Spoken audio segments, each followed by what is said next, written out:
This is Optimal Living Daily, episode 414, an excerpt from the book Dropping the Struggle, 7 Ways to Love the Life You Have by Roger Housden, and I'm Justin Malik, your very own personal narrator. This is where I read to you, just like an audiobook, usually from blogs, but sometimes from books, like today. I'm really happy to have this book from Roger Housden, who actually has a best-selling poem series called 10 Poems, which began in 2001 and spanned 11 years. He offers writing workshops with an emphasis on self-discovery and exploration. You can find more about him at rogerhousden.com, which will be linked in this episode's description, and at oldpodcast.com. And speaking of Roger and oldpodcast.com, I'll be giving away this copy of the book, the one I have right here, to a lucky winner in just 4 days. I'll pick someone randomly from my weekly newsletter mailing list at oldpodcast.com. So if you want a chance to win this copy, make sure you join before January ends. For now, let's get right to the excerpt and start optimizing your life. An excerpt from the book Dropping the Struggle, 7 Ways to Love the Life You Have by Roger Housden. From Relax. Bad things are going to happen. No matter how many vitamins you take, how much Pilates, you'll lose your keys, your hair, and your memory. Your wallet will be stolen, you'll get fat, slip on the bathroom tiles of a foreign hotel, and crack your hip. You'll be lonely. Oh, taste how sweet and tart the red juice is, how the tiny seeds crunch between your teeth. Ellen Bass. You may have noticed that sometimes, more often than not, the day, the week, your life turns out other than you had expected, and not always for the better. No matter how much we try to do the right thing, become a better or more spiritual person, get all our ducks in a row at work, at home, or with our friends, something always seems to show up to remind us that this is not a perfect world and that it never will be. Something always shows us that no matter how smart we are or how many successes we have under our belt, we do not have ultimate control for the way our life works out, not to mention for the ways the world works out. I imagine that some experience of this truth is what prompted Ellen Bass to write her poem. And since unexpected misfortune, as well as luck, seems to be sewn into the fabric of life, we might as well relax and keep on breathing. Life is imperfect, however much we pretend otherwise. It doesn't always live up to our expectations. But then we are imperfect, and our family and friends are imperfect. And we and they don't always live up to our expectations either. No one is in charge of how life turns out. But it's not easy to relax when we imagine that the world has it in for us, when things don't go the way we want or expect, when we think that there must be something wrong with us, that we must have been born under an unlucky star to have deserved the trouble we find ourselves in. It's not easy when we take life personally, and most of us do, most of the time. But it's not personal.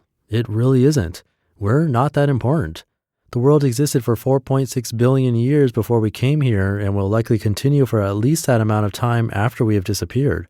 Life just works out the way it does, and none of us really knows why we do what we do at any given time.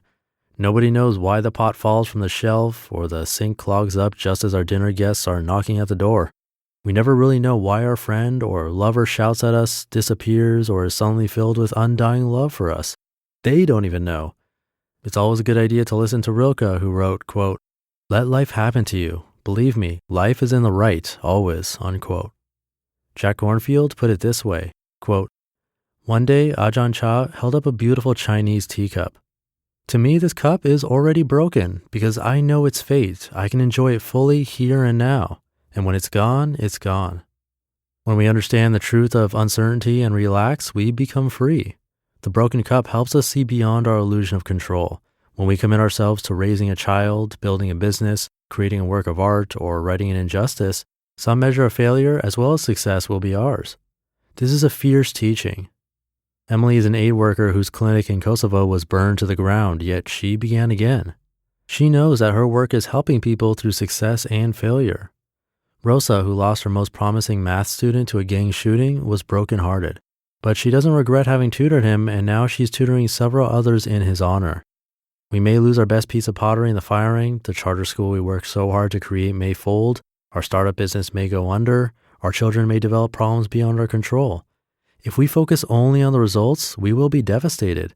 But if we know the cup is broken, we can give our best to the process, create what we can, and trust the larger process of life itself. We can plan, care for, tend, and respond, but we cannot control. Instead, we take a breath and open to what is unfolding, where we are. This is a profound shift from holding on to letting go, unquote. Everything and everyone in our lives, including ourselves, is already going the way of that broken teacup. Day by day, tiny specks of us float away. Nothing can dispel the reality that we are not built to last. Death is our ultimate limitation, the final proof that perfection was never meant to be part of the human experience. Sooner or later, we will not be here. No eyes, no nose, no ears, no tongue, no mind, no you or me. Gone, and who knows where. The fantasy of control, of the effectiveness of our decisions, is at the heart of Western culture.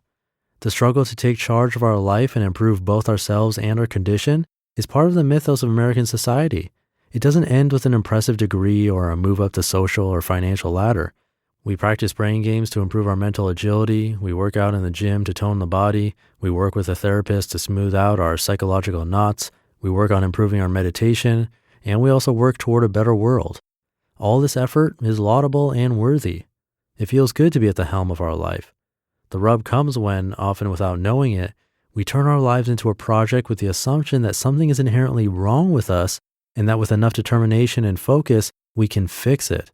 The ultimate perfection fantasy is a spiritual one. With enough meditation or spiritual practice, we can fly free of all the usual human imperfections, dissolve all our attachments, and reach enlightenment, whatever that means. The Tibetan trickster teacher Chogyam Trungpa called this spiritual materialism. And the trouble with this approach is that the one doing the trying is the same one who needs to step out of the way in the first place. You just listened to an excerpt from the book Dropping the Struggle, 7 Ways to Love the Life You Have by Roger Housden. So that Tibetan trickster teacher Chogyam Trungpa is actually an influence for me because my introduction into meditation started with a class at Chapman University where we went to the Shambhala Mountain Center way up in the Rocky Mountains in Colorado. And he's the one who created that center. So I learned a lot about his teachings and still apply a lot of it today. So nice to see him referenced in this book. You can find this book and Roger at rogerhousden.com. That's spelled Housden. And I'll have it linked in this episode's description and at oldpodcast.com. And while you're there, if you want a chance to win this very book from me, just join my email list at oldpodcast.com before the end of the month, and you'll be entered to win on February 1st. Simple as that. And I'll leave it there for today. Hope you're having a great start to your weekend, and I'll see you in tomorrow's show where your optimal life awaits. Hey, this is Dan from the Optimal Finance Daily podcast, which is a lot like this show, except more focused on personal finance. Justin handpicks the best posts he can find from blogs and authors like Ramit Sethi, Mr. Money Mustache, and more, and I read them to you 5 days a week. So if you enjoy this podcast, come on over and subscribe to Optimal Finance Daily too. And together, we'll optimize your financial life.